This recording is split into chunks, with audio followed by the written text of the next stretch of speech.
Hey, ambitious mamas. I'm here with Sasha. Sasha, would you like to introduce yourself? Yeah, hi, ambitious mamas. I'm Sascha Fogel, and I have a company here in Amsterdam called Sassy Training and Coaching.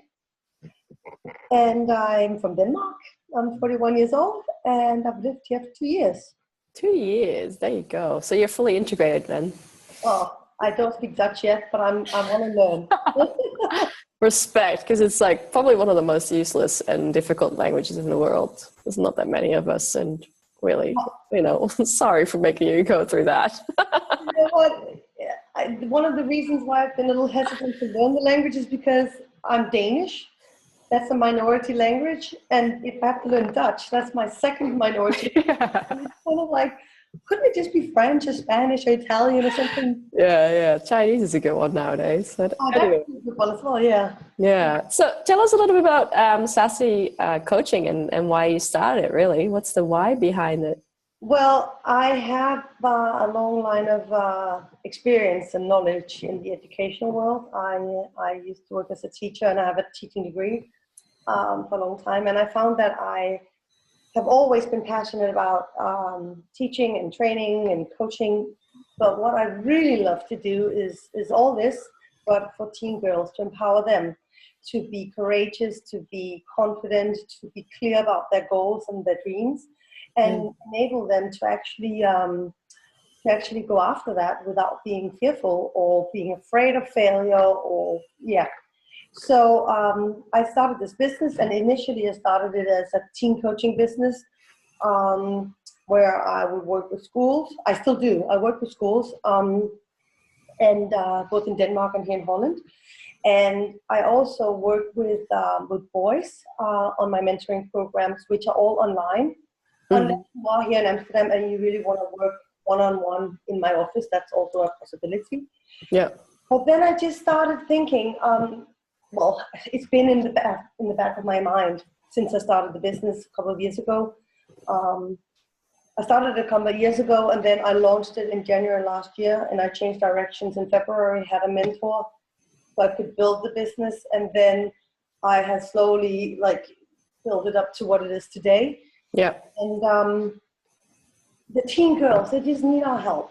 And the mothers need to be, not need, I'm not going to say that, it sounds so wrong, but we all play a big role, and helping shaping teen girls from being insecure to being secure and feeling they can cope with the stress of exams, the stress of school and boyfriends and teen drama and all these things.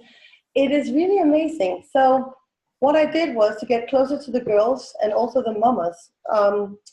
I started a group called Sassy Girl Global on Facebook, and I started it 2 months ago, and I have 60 members right now. And in this group, I share free advice, mentoring, tips and tricks, Q&As. I do live videos for them. Cool. But Tutor Tuesday, where they can ask me a question, and then I'll do it, create it into a video where I give them my take on it. And do webinars, online workshops. Some of it costs money, some of it doesn't, but it's not this is what I want to grow. And I work to close the gender gap and to get equality for teen girls. That's my passion. Yeah. And do you see then the need to involve the mothers and the fathers in that as well, given that it's like part psychology and part just hormones, I guess? I'm not sure where it comes from.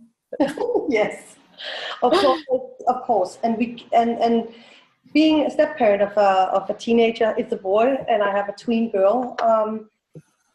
And I've worked with them for a long time as well. I find that obviously you have to work with the parents as well. They need to know what's going on, and that's why I created a group called Sassy Girl Mums for the girls in the groups, mothers, if they wanted to be there, or other mothers who might want to be there to get the same tips and tricks. Because what I do in the mother group is that I post the same topics and the same articles and the same conversation starters. So what I talk directly to with the girls, I post in the mothers group so the mothers can take that and know that today we talked about this. So it could be fear of failure or fear of rejection. And then they can keep up the conversations at home. And yeah, just be aware of what gets. It's also a little bit of like almost quality control on you, right? It's like, here's my child, you're going to feed her information. What on earth are you telling her? And how is she taking it? It's like, oh, this is the interpretation part that's always interesting, isn't it? But it is so interesting, and also because it's on Facebook, and I had this fear myself that I was, okay, I want to start this group, and I've been working on it since February last year, February this year. Yeah. And it started as Sassy Girl Academy, and it's a confidence program, and that program is actually created, and it is going to be transformed into an online program. And then I started to, I was like, I need to reach more girls. I can't reach the girls I want to reach if I do it as like a face-to-face program. I need to make things more online. Then I can reach wider and broader.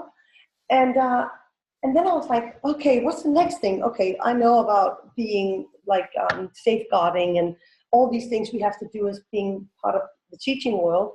And I was like, okay, how can I do that? How can I make the mothers feel safe and get to know me as well, so they can see that what I'm doing is actually a good thing, not that they need to fear. So the conversation in my head and I had with some business partners was like, okay, what can I do to make mothers feel safe?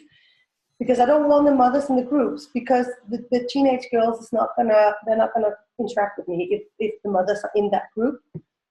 Okay, I'll just create a similar group and give them the same content and have the mothers there. And then I've done a video for the girls on safeguarding, of what they should do if they are approached by someone, because I screen everyone very carefully. So what they should do if someone like gets to the cracks, which I don't think will happen because it's only me that's screening. But they contact me, like, don't start writing to someone, just send the name to me and I will like block and delete and report and do everything. So the girls know in the group what to do, and it's growing. It's really cool. It's like it went from 12 to 60 in like very short time. Cool. Yeah, and I have like 2-3 ads a day.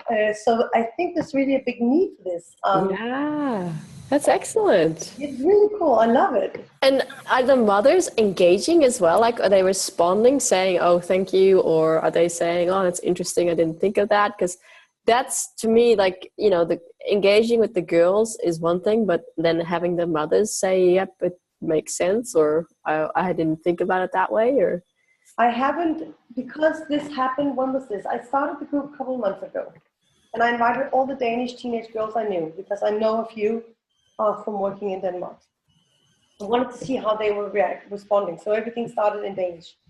Then I told them, I'm going to transform this into a global group, because I also have students or teenage girls from Amsterdam or from around the world who lives in Amsterdam that wants to be part of the group. And then I was like, I'm spending all my time to get really good quality content for the girls, because those are the ones I want to impact most. Yeah.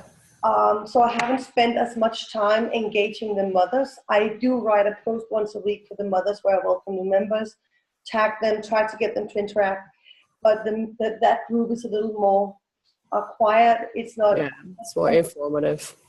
And they see my posts, but I think there's a lot of them in there who doesn't really know what to do with it, which is fine, because it doesn't matter. I just want them to feel they're closer to me, so they can actually come to me and they know what's going on. Yeah.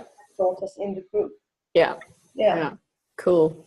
Excellent. That sounds super exciting. I remember my high school years very fuzzily and not very happily. So I'm happy someone is actually looking out for us as teenagers as well.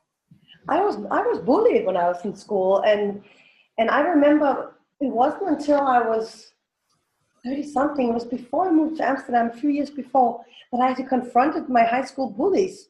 I confronted them, and they all were completely in shock that I was brave enough, bold enough to actually tell them what they did like that many years ago. Yeah. Also, the interesting part was to hear their explanations why they did it, and it gave me complete closure. Like it was something, it crazy closure, in a Beautiful. such a wonderful way. And I was like, I've always had this bleeding heart for the weaker in society, and especially for girls. That's because it's just different. There's a different emotional energy, and I'm not neglecting the boys, but they're not my focus. So it's kind of like, so I don't want to neglect the boys. I love the boys; they're awesome, but that's not my focus. But the girls, it's like it takes this is society, the media, that they have to look like plastic fantastic. They have to have these lips all blown up, have to be skinny, all these things that they're being told they have to be. I Yeah. want to tell them they don't have to be anything except what they want to be. Yeah. And if we can in that way, and we can start changing the belief systems in them and in the mothers as well, then I think we've come a long way to closing that gender gap and also getting the equality, because then they start claiming their right. Yeah. Beautiful. You'll definitely give them a springboard towards that for sure. Beautiful. I hope Thank so. you so much, Sascha. Lovely having you in the group as an ambitious mama, and look forward to hearing more from you. I will. I was going to ask you. Can I share some things with you about topics on the girl side and that's Absolutely. Absolutely. do you have like a process, or should I just share it? Or In the group, you can share whatever you feel is beneficial to the group, and things that you come across, thoughts that you have, discussions that you're in. Because for us, it's a little bit about awareness raising as well. So, you don't know what you don't know. And if someone's already thought about it, and they probably thought about it a little bit more than you did, and you might want to contribute to the conversation, or you might want to just be aware of it. But it starts with awareness, right? Awareness is the first step to change. So anything and everything that you find relevant and informational is most welcome. okay, thank you, because that's really nice, because then I can share some of the articles. Yeah. Mainly the articles I find is directed to adults, and then I take out a few pointers the girls will resonate with, and then I'll share the articles, because I can share that with you as well, because it could Yeah, be ambitious mamas how to absolutely. I mean, we we all wear the hat of mother in some shape or form, so definitely useful. Totally. Thank you so much, Sascha. Thank you so much. Talk soon. Bye.